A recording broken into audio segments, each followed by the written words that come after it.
Բարև ձեզ Արարատ հեռուստաընկերության եթերում շտապ օգնություն հաղորդաշարն է, մենք խոսում ենք մարդու ամենաթանկ ունեցվածքի առողջության մասին, հարգելի հեռուստադիտողներ, եւ դուք գիտեք, որ մենք աշխատում ենք ուղիղ եթերում, դա նշանակում է ինքներդ էլ ունեք հնարավորություն զանգահարելու, գրելու մեզ եւ ուղղելու ձեր հարցը այսօրվա մեր հյուրին։ Հիշեցնեմ մեր հեռախոսահամարը 54 89 34 եւ էլեկտրոնային փոստի հասցեն շտապ օգնություն շնիկ Արարատ gcik.tv.am Հարգելի հեռուստադիտողներ, կարծում եմ երեկվանից բոլորդ արդեն տեղյակ եք, տեսել եք բոլոր տեսանյութերը, կարդացել եք հոդվածները, որտեղ նշվում էր, որ բացվել է արյունաբանական կենտրոնի նոր մասնաշենքը եւ այս առիթով մենք այսօր սիրով տաղավար ենք հրավիրել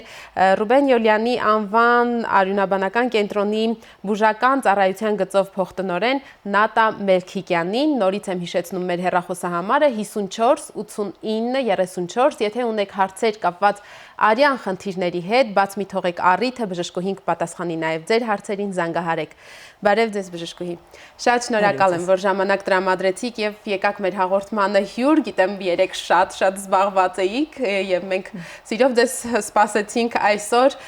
Բժշկուհի, դուք քանի տարի է որ արյունաբանական կենտրոնում եք աշխատում եւ այդ կենտրոնի պատմության ես որքան գիտեմ ամենամեծ գիտակներից մեկն եք, որովհետեւ մի քանի շենք եք փոխել, եթե կարճ ասենք, հա։ Ուսանողական տարիներից անմիջապես հետո ես աշխատեցի արյունաբանական կենտրոնում։ Դա որ թվականն է։ Դա 72 թվի վերջներ։ Այո։ Աշխատեցի տարբեր բաժանմունքներում։ Սկզբում աշխատեցի տրանսֆուզիոլոգիայի ծառայությունում որպես գիտաշխատող եւ այդ տարիներին պաշտպանեցի իմ տեխնոլոգիական թեզը։ Դրանից հետո ես աշխատել եմ արյունաբանական դիսպանսերային ծառայությունում, որից հետո անցել եմ աշխատանքի հիվանդանոցային արդեն բաժանմունք։ Հիվանդանոցային բաժանմունքից հետո վերջի 15 տարին արդեն աշխատում եմ այս պաշտոնում։ Այս ընթացքում բժշկուհի քանի շենք եք փոխել զուտ ֆիզիկապես։ Ֆիզիկապես երևի ես փոխել եմ 3 շենք։ Եվ 4 կարելի ասել։ Այսինքն դուք այս շենքը հեռացաք նորից վերադարձաք այս վերադարձանք այդպես այս երկու շենքը ես երկու անգամ աշխատել եմ այս երկու շենքում։ Բժշկուհի, ուրեմն դուք հենց այն մարդկանցից եք, ում հենց արժե շատ մեծ սրտով շնորհավորել այս առիթով, որովհետև հատկապես երբ որպես փոխտնօրեն եք, պարզ է որ այդ հոգսը բնականաբար կիսել եք տնօրենի հետ։ Դա մեզ համար շատ մեծ ուրախություն է արյունաբանների համար, սպասված, երկարատև սպասված ուրախություն է, եւ այդ ուրախությունը մեզ հետ նախորդ օրը կիսեցին մեր հասարակության շատ ներկայացուցիչներ։ Մենք շատ ոգևորված ենք այդ փոփոխությամբ եւ հույսով ենք այդ շենքը կնպաստի ավելի արդյունավետ մեր աշխատանքին։ Այո, բժշկուհիներից մեկը նույնիսկ ասել էր, երբ լսեցինք չէինք հավատում, որ դա հնարավոր է, որովհետև շենքի պայմանները իսկապես։ Գիտեք, առաջի հերթին վերակառուցումը կարող է պատահի ավելի հնարավոր էր, բայց որ մեր մոտ կստեղծվի փոխպատվաստման բաժանմունք, ցողունային բջջի լաբորատորիա, դա մի քիչ եթերային բան էր։ Այո։ Եվ դա ստեղծվեց այսօր։ Ումն էր այդ միտքը բժշկուհի եւ ովքեր օգնեցին ձեզ։ Գիտեք ինչ, յուրաքանչյուր միտք ունի տակ կոնկրետ անձնավորություն, ես պետք է նշեմ, որ այդ միտքը առաջնի հերթին տվեց Սմբատ Սարգսի Դաղբաշյանը, մեր տնօրենը։ Անկեղծ ասած այդ ժամանակ շատերը չհավատացին եւ չվստահեցին։ Բայց կյանք ապացուցեց, որ դա իրականացավ։ Եվ միայն համարձակ մարդիկ կարող են ինչ-որ փոփոխություններ անեն, եւ մենք շնորհակալ ենք, որ այդ միտքը տրվեց եւ այն բոլոր անձնավորություններին, ովքեր նպաստեց դրա իրականացմանը։ Մենք էլ աշխատում էինք օգնենք, ինչքան մեր ուժերը բավարարում են։ Հիմնական ֆինանսական աջակցությունը համաշխարհային բանկը եւ նվիրիր կյանք հիմնադրամը նույնպես ներդրումներ ունեցան։ Ստեղծվեց հիվանդությունների վերահսկման եւ կանխարգելման վարկային ծրագրի շրջանակներում։ Միջազգային բանկի աջակցությամբ։ Այդ բոլորը իհարկե շատ կարեւոր էր, բայց մենք շատ ենք կարեւորում նվիրիր կյանք հիմնադրամի օգնությունը եւ առավել առաջին տիկին Ռիտա Ալեքսանդրովնայի օգնությունը, առանց այդ բոլորի մեր ուրախությունը չէր ունենա այսօր այդ երանգները, առանց այդ բոլորի չէր ստեղծվի մեր հրաշք հեքիաթային մանկական բաժինը, չէր գեղեցկանա մեր ամբողջ շենքը, ամբողջ իր ինտերիերով։ Այո։ Եվ արտաքինից նույնպես, հիմա շենքը շատ տարբերվող է, եւ Հայաստանում ես չեմ հիշում մեկ ուրիշ բժշկական հաստատություն, որ արտաքինից այդքան գունագեղ եւ ուրախ լինի, դա հատուկ է մտածված բժշկի։ Հատուկ մտածված է, քանի որ իհարկե ուշադրության կենտրոնում էր մանկական գեմատոլոգիայի, օնկոգեմատոլոգիայի զարգացումը եւ կարգ լավ պայմանների ստեղծումը եւ այդ իսկ պատճառով շենքը ունեցավ այդ գույնային երանգները եւ այդ հեքիաթային երանգները կրկնվեցին ներսը։ Այո։ Եթե մտնեք մեր այսօրվա մանկական բաժինը, դա մի հեքիաթային աշխարհ է։ Եվ մենք հույսով ենք երեխաներով, սպասասրահները գունավոր ծնողների համար եւ խաղասենյակ, եւ սպասասրահ, եւ աշխատանքային սենյակները բժիշկների նույնպես կրհապուրեն մեր մանուկներին։ Եվ պարկած պրոցեդուրան ստանալուց նա նույնպես կարող է ստանալ հաճույք, նայի հերոստացիոն մանկական ծրագրեր, տեսնի վանակատվի, կոչուկի խաղը։ Բժշկուհի, փաստորեն այդ 7 հարկանի շենքում տեղակայվելու են բոլոր նախկինում գործող արդեն կայացած բաժանմունքները եւ գումարած այդ նոր փոխպատվաստման կենտրոնը, այո։ Խնդրում եմ այսպես հարկ բարձրանանք, որպեսզի մեր հեռուստադիտողների համար պատկերացնելի լինի, որտեղ ինչ ծառայություն է նրանց սպասում։ Բացի 7 հարկանից ես ուզում եմ նշեմ վերակառուցվել է եւ երհարկանի ախտորոշման համալիրը։ Նոր կառուցվել է, կարելի ասել նոր, ստիպված քանդեցին եւ նորը կառուցեցին, այո։ Իսկ 7 հարկանին վերակառուցվեց, բայց հիմնովին վերակառուցվեց, սկսված նկուղային հարկից, հակասեյսմիկ պայմանների ստեղծումից։ Առաջի հարկում տեղադրվեցին հիվանդանոցային ընդունարանը, պոլիկլինիկայի ռեգիստրատուրան, նեղ մասնակիցների խորհրդակցության առանձնասենյակները, երկրորդ հարկում տեղադրվեց արյունաբանական խորհրդատվական պոլիկլինիկան։ Արյունաբանական խորհրդատվական պոլիկլինիկայում մենք առանձնացրինք մանկական հատվածը մեծերի հատվածից, եւ այդ արտահիվանդանոցային ծառայությունը հարստացվեց մի նոր կառույցով ցերեկային ստացիոնարում։ Այսինքն հիվանդը ստիպված չի լինի բուժօգնություն ստանալու համար անպայման գտնվի հիվանդանոցային պայմաններում։ Նա կարող է իր բուժօգնությունը ստանալ եւ արտահիվանդանոցային պայմաններում։ Եթե առողջական վիճակը այդ ժամանակ թույլ է տալիս, նա կստանա իր անհրաժեշտ բոլոր դեղորայքները արտահիվանդանոցային պայմաններում, մանիպուլյացիաները, բոլոր բուժման եղանակները կիրագործվեն այդ պայմաններում, եւ դա կբարձրացնի հիվանդի կյանքի որակը։ Այո, բժշկուհի, սա մեզ ծանոթ դիսպանսեր հսկողություն կոչվածն է։ Դիսպանսեր ոչ միայն հսկողություն։ Դիսպանսեր հսկողության տակ մենք հասկանում ենք հսկողությունը, բուժման հսկողությունը եւ պրոֆիլակտիկ բոլոր գործողությունները։ Սա կոնկրետ դիսպանսեր շրջանակում բուժօգնություն։ Այո։ Բուժօգնություն այն էլ ոչ թե հաբով կամ մի հասարակ սրսկումով, այլ հակառուցկային դեղորայքների ներարկումներով, արյան պրեպարատների ներարկումներով եւ այլ սիմպտոմատիկ դեղամիջոցների կիրառումով։ Այսինքն այդ մանիպուլյացիաները կարող են լինեն կարճաժամկետ նայածում համար։ Մի դեպքում նա կարող է տևի կես ժամ, մյուս դեպքում 2, բայց կան եւ 6 ժամ տևող մանիպուլյացիաներ, բայց մենք այդ բոլորը, եթե հիվանդի վիճակը թույլ է տալիս, կկատարենք արտահիվանդանոցային պայմաններում, որից հետո նա կգնա այդ օգնությունը կստանա եւ կգնա տուն։ Նա կարող է աշխատի, նա կարող է շարունակի իր կյանքը։ Բժշկուհի, դա որ հիվանդություններ են հատկապես, որ կարելի է այդպես, թե կախված է հիվանդության փուլից նաև, թե դա գլխավորապես հիվանդության փուլից, որտեղ ողջ հիվանդանոցային բուժօգնությունը մենք չենք կարող հանենք, մի կողմ գցենք, ավելի կրիտիկական վիճակներում հիվանդը կարիք կունենա պարկի հիվանդանոցում, բայց մեր ստացիոնար հիվանդանոցային պայմաններում, բայց մեր նպատակն է կրճատել մահճակալ օրեր հիվանդները ստացիոնար պայմաններում եւ բուժում աշխատել հնարավորինս շատ տեղափոխել արտահիվանդանոցային պայմաններ։ Ընդհանրապես հիմա տենդենսը այդպիսին է, չէ՞։ Ամբողջ աշխարհում այդ տենդենսն է, իհարկե։ Առաջ ինչպես ենք հիշում, մենք ասում ենք, քանի մահճակալ օր անցկացրեց հիվանդը այս կողմ այն կողմ, մենք հիմա պիտի ձգտենք այդ մահճակալ օրերի քանակը կրճատենք։ Եվ ավելացնենք այն մահճակալ օրերը, որը նա կանցկացնի արտահիվանդանոցային պայմանում, կստանա իր բուժումը եւ կգնա տուն։ Հասկանալի է։ Հասանք երրորդ հարկ։ Երկրորդ հարկում մանկական եւ մեծահասակների այդ արտահիվանդանոցային եւ պոլիկլինիկան եւ ցերեկային ստացիոնարը։ Այո։ Երրորդ հարկում դա արդեն տեղադրվում է մանկական հիվանդանոցային բաժանմունքը, որ ունի 17 սենյակ եւ 17-ից 13-ը մեկ տեղանոց սենյակներ են։ Որ հնարավորինս ավելի լավ պայմաններում հիվանդները ստանան իրենց բուժումը։ Բժշկուհի, դա քիչ չի, եթե համեմատում ենք թվերի հետ։ Գիտեք ինչու՞մ է գործը, բայց մենք աշխատանքի մի մասը, բավականին մեծ մասը տեղափոխում ենք երկրորդ հարկ։ Ցերեկային ստացիոնար, այո։ Եվ այդտեղ բուժումը կստանան հիվանդները, որոնք տառապում են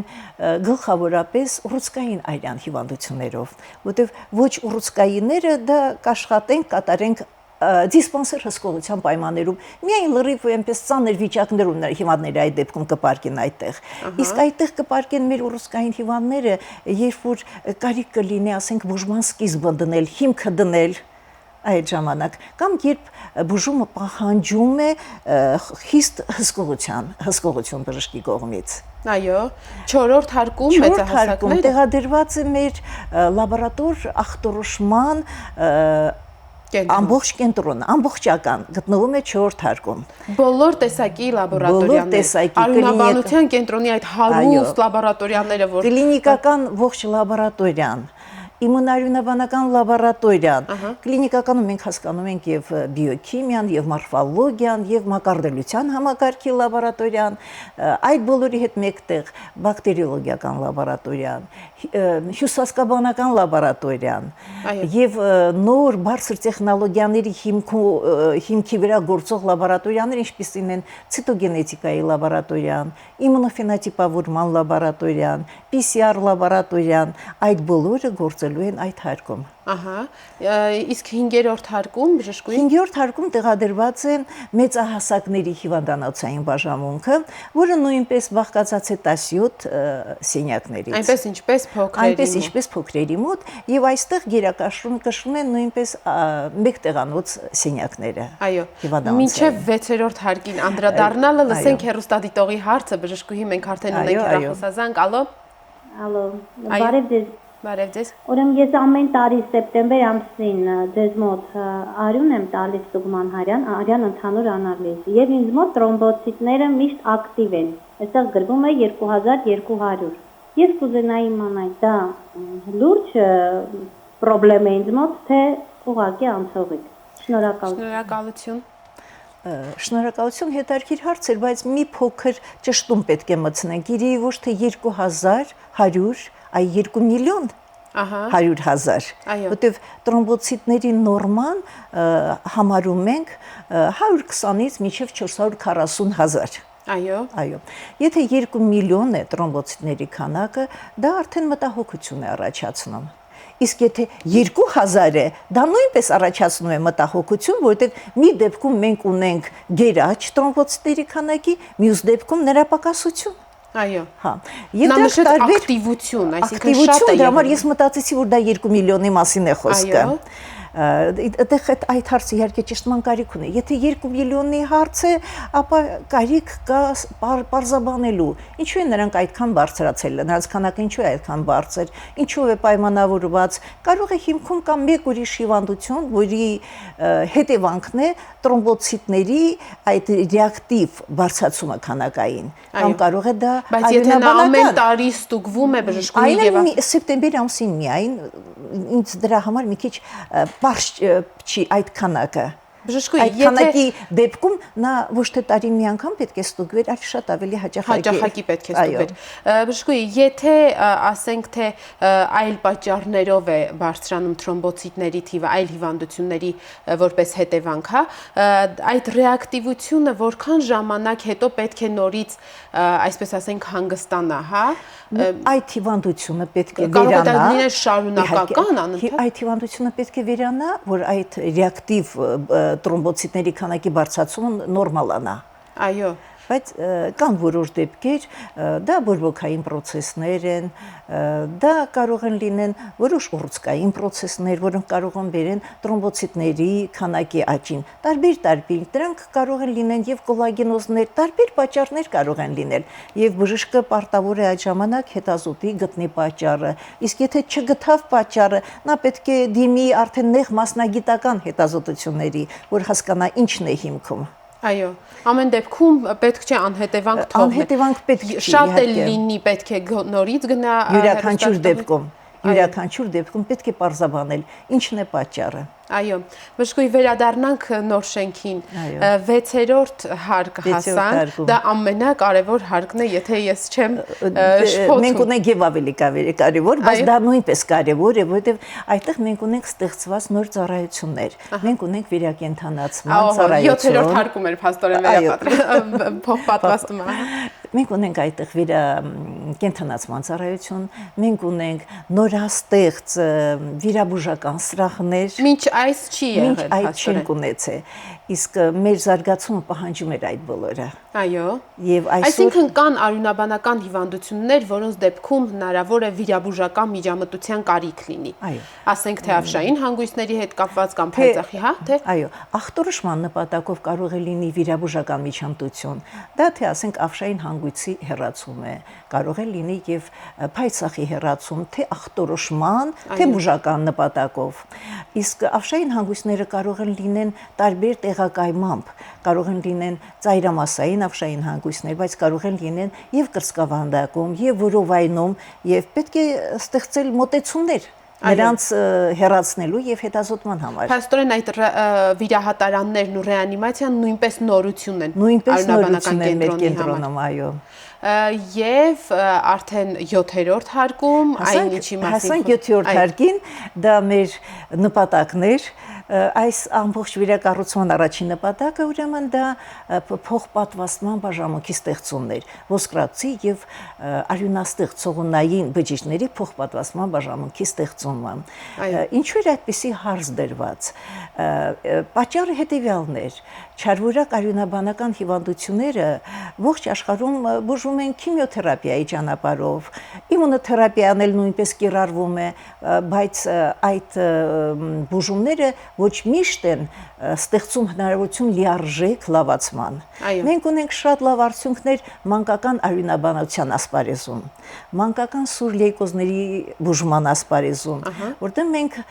ինչպես ողջ աշխարհում ունենք լավացում բարձր տոկոսով, 5 տարվա ռեմիսիան կազմում է 75%։ Իսկ 5 տարուց հետո հիվանդության կրկնողությունը դա հազվադեպ դեպք է։ 10-ից հետո ընդհանրապես մենք չենք հանդիպել հիվանդության կրկնություն։ Հետևաբար 75%-ը այն էլ սուր լիմֆոբլաստ լեյկոզի բուժվեցին, բայց այն 25%-ը, ովքեր չբուժվեցին, նրանց համար էլ պետք է ստեղծել բուժման ճանապարհ։ Այսինքն նրանց համար էլ հենց ոսկրածուծի փոխպատվաստում։ Այն հիվանդությունների դեպքում, որտեղ բուժումը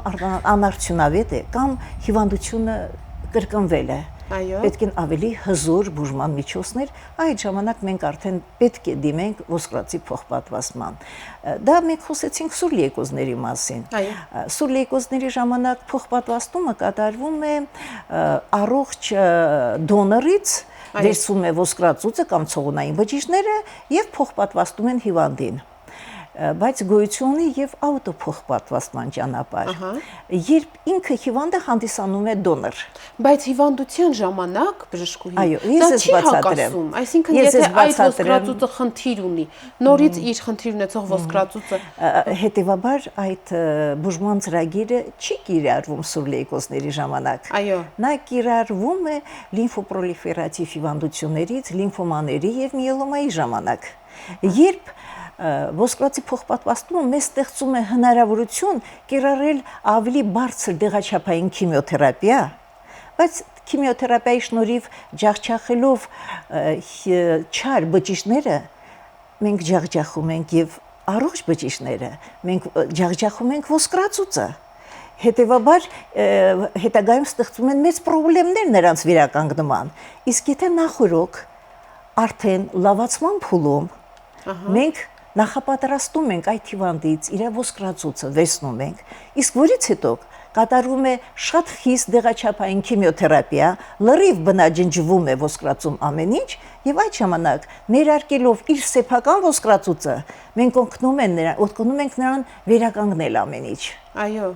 լավացման փուլում, այո, բայց լավացման փուլում դեռ վտանգը քիմիոթերապիայի ազդեցության տակ, երբ այնտեղ ջախջախվել են անպետք բջիջները, մաքրվում է Եվ մնացորդային բջջի հավանականությունը 0-ի է հասնում, բայց որ դա լինի հստակ 0, մենք վերցնում ենք դա, նորից ենք կատարում գերհզոր քիմիոթերապիա, որ ամբողջովին ամեն ինչ ջնջվի եւ նույն ներարկում ենք իրեն հենց իր ոսկրածը։ Այո, բժշկուհի փաստորեն եւ աուտոտարբերակը եւ ալոեր կոչվում չէ։ Երկուսն էլ շատ բարդ են իրենց բնույթով, որովհետեւ այս դեպքում երբ համարյա զրոյացվում է, ալոյի դեպքում էլ զրոյացվում անպայման պետք է զրոյացվի։ Այո, եւ այնտեղ նաեւ համատեղելիության հարցն է արդեն առաջ գալիս։ Այդտեղ իհարկե նախորդ պետք է գտնվի դոնոր։ Դոնոր ցանկալի է լինեն եղբայր քույր արյունակից հարազատները։ Եթե եղբայր քույրը չեն բռնում, այդ դեպքում հիմա աշխարհում բավականին լայն են կիրառում ծնողներից, որտեղ ծնողները 50%-ով հավընկնում են երեխայի հետ։ Այո։ Ճիշտ է, այդ դեպքում բարդությունները ավելի շատ են, բայց կան եւ շատ լավ արդյունավետ դեպքեր։ Բայց եղբայրներն ու քույրերը առաջնահերթ եղբայրները քույրները, եթե նրանք համընկան։ Եթե եղբայրները քույրերը չհամընկան, եթե ծնողից է դա հնարավոր չի, ապա պետք է օտար դոնորից դա վերցնել համատեղված դոնորից միայն, որտեղ դրանից հետո կոնկրետ ալոփոխպատվաստման ժամանակ ամբողջ բարդությունը կայանում է նրանում, որ ներարկված բջիջները գալիս է պահ եւ սկսում են աշխատել հիվանդի բջիջների դեմ, հիվանդի ոսկրածի դեմ, դրա համար անհրաժեշտ է մեծ տոկոսով համատեղելություն։ Հասկանալի է։ Բայց դրա հետ միասին լինում է դեպք, ասենք, երկվորյակ է մի ձվանի, թվում է թե շատ հարմար է մի ձվանի երկվորյակի դեպքում որպես դոնոր, այո, հանդես գալը։ Բայց պատկերացեք, արդյունքը լինում է ավելի ցածր, քանի որ փոխպատվաստումը երկու նպատակ է հետապնդում եւ որպես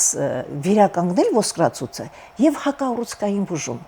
այսպես թե այնպես ինչ որ չափով անհամատեղություն պետք է լինի որ ներարկված ոսկրածուծը ունենա հակաուռուցքային գործողություն այո այսինքն որ իմունիտետը նորից սկսի այնտեղ հակաուռուցքային ինչ որ չափով նա պետք է ունենա գործողություն նա չպետք է 100% համապատասխանի Շատ հետաքրքիր մանրամասներ են բժշկուհի կարծում եմ կլսեն մեր հեռուստադիտողները մենք էլի ունենք զանգ լսենք հեռուստադիտողին ալո Ալո բարև ձեզ Բարև ձեզ Բժշկուհի ջան ուզում եմ մի հարց հղեմ ձեզ Ճիշտ ասած ես քանի տարի ռևմատոլոգիայի խնդիր ունեմ հոդային ինձ ախտորոշել են հեմառոգիկ վասկուլիտ ու բուժվել եմ հիվանդանոցում Անդադ իմ ռոյան բարձր է գալիս Չնայած բժշկուհիս ինձ հանգստացնում է, որ մարդիկ կան, որ ամբողջ կյանքում բարձր ռոյայով ապրում են, բայց իմ մոտ անհանգստություն կա, ինչքանով է դա ճիշտ, ուզում եմ լսել ձեզանից։ Շնորհակալություն, ես հասկացա, որ ռևմատոլոգիական պրոբլեմ ուներ մինչև հեմորագիկ վասկուլիտը, ես այդպես հասկացա, որտեղ շատ հաճախ ամբողջ կյանքում ունեցել եմ հետո ախտորոշում։ Այո, որտեղ հեմորագիկ վասկուլիտը կոլագենոզների հետ զուգահեռ գնացող մի բան է, նրանց բարդությունների շարքին է պատկանում։ Եվ ռևմատոլոգիան ամբողջ դա կոլագենոզային հյուսվածքի հիվանդություն է։ Ինչ վերաբերում է ռոյին, այդ ձեր ռոյեն բարձր, նա ոչ թե հեմորագիկ վասկուլիտով է պայմանավորված, նա պայմանավորված է ձեր հիվանդությամբ, ռևմատոլոգիական հիվանդությամբ, այ ոչ թե հեմորագիկ վասկուլիտով, այդ բարձր ռոյեն։ Բարձր ռոյեն իհարկե ցանկալի երևույթ չի, բայց կան հիվանդություններ, որոնք զուգորդվում են, եւ եթե հաջողվում է նրանք նորմալացնել, ապա մենք հասել ենք եւ առողջացման։ Այո, այդպես։ Այսինքն պետք է անհետևանք չմնա, անընդհատ հետևի եւ առաջին հիվանդությունը բուժի, որպեսզի հիմք առաջի հիվանդությունն է։ Պետք է բուժի առաջի հիվանդությունը, այդ դեպքում երկրորդ հիվանդության կրկնողության վտանգ չի լինի։ Հասկանալի է։ Բժշկուհի, այստեղ մենք հարց ենք ստացել, հեղինակը գրում է Տիկին Մելքիկյան, դուք նշեցիք, որ ծնողը կարող է լինել երեխայի համար ոսկրածուծի փոխպատվաստման ժամանակ դոնոր, խնդրում եմ ասեք, իսկ երեխան, եթե նա արդեն չափահաս է, կարող է լինել ծնողի համար դոնոր, թե ոչ։ Այո, իհարկե։ Եթե ծնողը համատեղելի է երեխայի համար 50%-ով, նույն 50%-ով երեխա ծնողի համար, հետևաբար նա կարող է լինի։ Պարզապես չափահաս լինի, ցանկալի է։ Հիմա շատ կինոնկարներ կան, որ նորածին երեխայի ծննդյան ժամանակ պորտալարի արյուն են վերցնում, բայց պորտալարի արյան մեջ ցողունային բջիջների քանակը քիչ է։ Քիչ է։ Եվ նա կարող է ծառայի նույնպես փոքր երեխային։ Հասկանալի է։ Բժշկուհի, մենք էլի ունենք հեռախոսազանգ, լսենք հեռուստադիտողին եւ քիչ ժամանակ է արդեն մնացել, ալո։ Ալո, բարև ձեզ։ Բարև ձեզ։ Բժշկուհի, ես ուզում եմ հարցնել։ Ինչի՞ց կլինի, որ երեխայի ոտքերի վրա կապույտներ են լինում, հետո բժշկի են տարել, նա արյունը անալիզ են տվել, արյան անալիզը մաքուր է դուրս եկել։ Հիմա խմել է դեղեր, անցել է նույնս է կրկնվել, ինչ կարող եք ասել բժշկուհի ջան։ Եթե արյան հետազոտումը տվել է նորմալ թվեր, ամբողջ արյան պատկերը եղել է նորմալ, ապա մենք պետք է մտածենք առաջի հերթին անոթների փխրության մասին։ Փխրունության, այո։ Սակայն պետք է հիշենք, որ գոյություն ունի հիվանդություն, որը նույնպես կա արյունաբանական հիվանդություն, որը կարող է հիմքում լինի այդ փխրունության։ Դա Վիլեբրանդի հիվանդությունն է, դա տրոմբոցիտների որակական անկայության մասին է խոսում։ Այնպես որ երևի կարիք կա երեխային հետազոտել ավելի մանրակրկիտ, նայել մակարդելության համակարգը, տրոմբոցիտների գնահատականը տրվի ոչ միայն քանակական, այլ որակական։ Այո,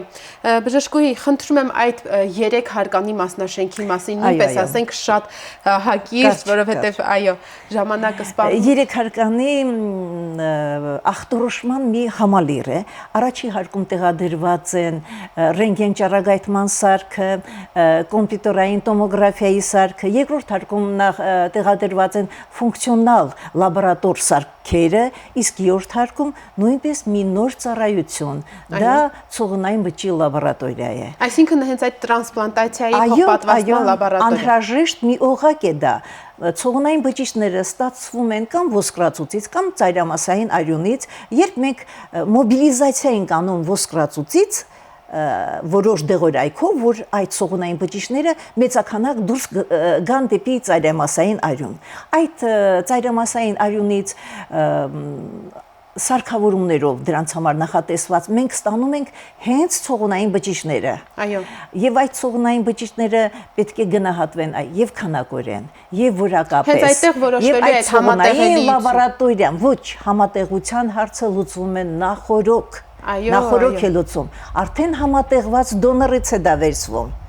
Եվ գնահատվում են նրանք, մշակվում են եւ սառեցվում են, որ երբ կարիքը եղավ, հալեցնեն եւ կիրառեն։ Հասկանալի է, բժշկուհի։ Ես կուզեի մի բան էլ ասի, որ մենք խոսեցինք մեր վերակառուցման մասին, բայց ես ուզում եմ նշեմ, ոչ միայն վերակառուցում տեղի ունեցավ, վերազինում, նորագույն սարքավորումներով,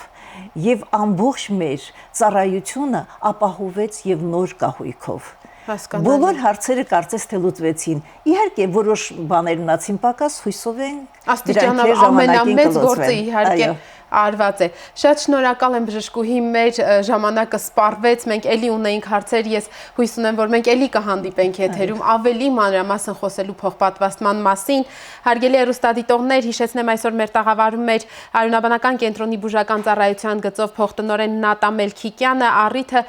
նոր բացված Արյունաբանական կենտրոնի մասնաշենքն է, որտեղ տեղակայված է Հայաստանի համար եւ նաեւ տարածաշրջանի համար մեծ նշանակություն ունեցող ոսկրածուծի փոխպատվաստման կենտրոնը, սա շատ ստերիլ մի միջավայր է, որտեղ ոչ մի ավելորդ մարդու մուտք չպիտի լինի, որովհետև մարդկանց կյանքը կախված է մեծամասամբ այդ ստերիլությունից, նաև այստեղ շատ բարդ բժշկագիտական գործողություններ են կատարվելու, որ կոչվում են ոսկրածուծի փոխպատվաստում եւ մարդկանց կյանքեր են փրկելու եւ դա իհարկե նաև շատ ծախսատար գործողություն է մեր պետությունն է, մեր արյունաբանական կենտրոնը գնացել են շատ մեծ քայլի, հուսանք, որ դա լավ ավարտ է եւ շարունակություն է ունենալու։ Այսօրվա համար մենք այսքանն ենք նախատեսել, հանդիպելու ենք վաղը մեր նույն ժամին, առողջ եղեք։